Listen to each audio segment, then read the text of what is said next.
Football মানেই আবেগ, football মানেই আর্জেন্টিনা।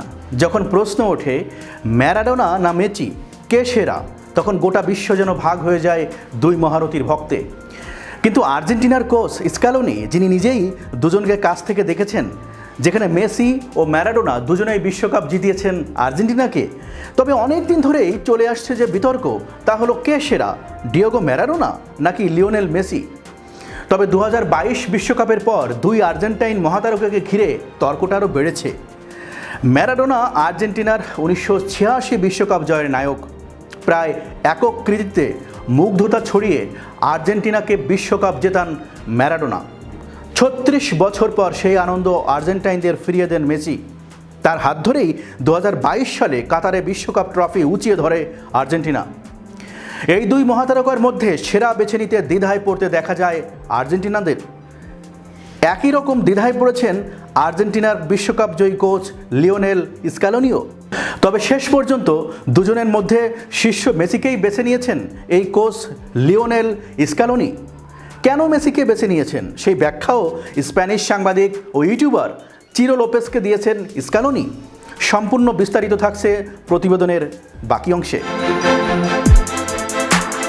মেসিকে সর্বকালের সেরা হিসেবে বেছে নেওয়ার কারণ ব্যাখ্যা করে স্ক্যালোনি বলেছেন, আমি শিওর পক্ষে থাকব। আমি তাকে দেখেছি এবং জানি সে কেমন। আসলে তাদের মধ্যে তুলনাটা অনর্থক, কারণ আপনাকে মূলত তাদের খেলা উপভোগ করতে হবে। আমি নিশ্চিত তাদের যে কেউই 70-এর 80-এর বা 90-এর দশকে খেলতে পারবে এবং এই সময়েও খেলতে পারে, কারণ ভালো খেলোয়াড় সবসময় ভালো খেলোয়াড়ই থাকে। দলের প্রতি মেসির নিবেদনের দৃষ্টান্ত তুলে ধরে স্ক্যালোনি বলেন, সবাই এরকম না। ফুটবলের দিক থেকে তারা দুজনেই প্রতিভাবান, তবে তাদের ব্যক্তিত্ব আলাদা। নিজেদের মতো করে তারা দুজনেই নেতা। লিও এটি অন্যভাবে দেখায়। আমি আপনাকে অনেক উদাহরণ দিতে পারি। কলম্বিয়ার বিপক্ষে 2021 কোপা আমেরিকায় তার পেশিতে সমস্যা হচ্ছিল। সে ড্রেসিং রুমে এসে ফিজিওর কাছ থেকে মালিশ করিয়ে নেয়। পরে সে এমনভাবে মাঠে ফিরে যায় যেন কিছু হয়নি। মেসিকে কোচিং করানোটাও কেমন সেটা জানিয়ে স্ক্যালোনি বলেছেন, চ্যাম্পিয়নদের সঙ্গে কাজটা সহজ।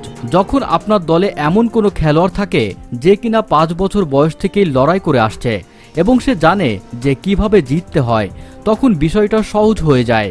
জেতাটা তার ডিএনএতেই আছে। সে হারতে পছন্দ করে না, এমনকি অনুশীলনেও না। এটাই মূল ব্যাপার। মেসির প্রশংসায় স্ক্যালোনি আরও বলেন, যখন আপনি তাকে কোনো নির্দেশনা দেন তখন সে বিষয়টা পরিষ্কারভাবে বুঝে নেয়। ব্যাপারটা হলো তার সঙ্গে অন্য 10 জনের মতো আচরণ করা।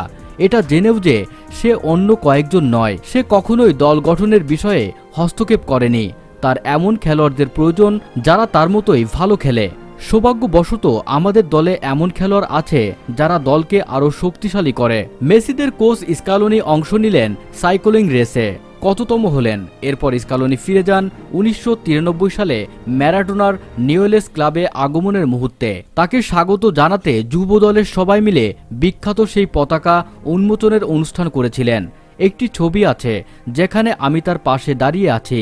আমাদের জন্য তাকে অনুশীলন করতে দেখতে যাওয়াটাই ছিল অসাধারণ এক অভিজ্ঞতা। যখনই তিনি অনুশীলন শুরু করতেন, বেলা ভিস্তার পুরো মাঠ যেন থেমে যেত। সবাই চলে যেত তাকে দেখতে, বেড়ায় ঝুলে দাঁড়িয়ে থাকত। তিনি শুধু নিউয়েলস নয়, সবার মনে এক অমিচনীয় ছাপ রেখে গেছেন। বন্ধুরা, ভিডিওতে আপনার কোনো মন্তব্য থাকলে নিচে কমেন্ট বক্সে লিখে পাঠান। সম্পূর্ণ ভিডিওটি দেখার জন্য ধন্যবাদ।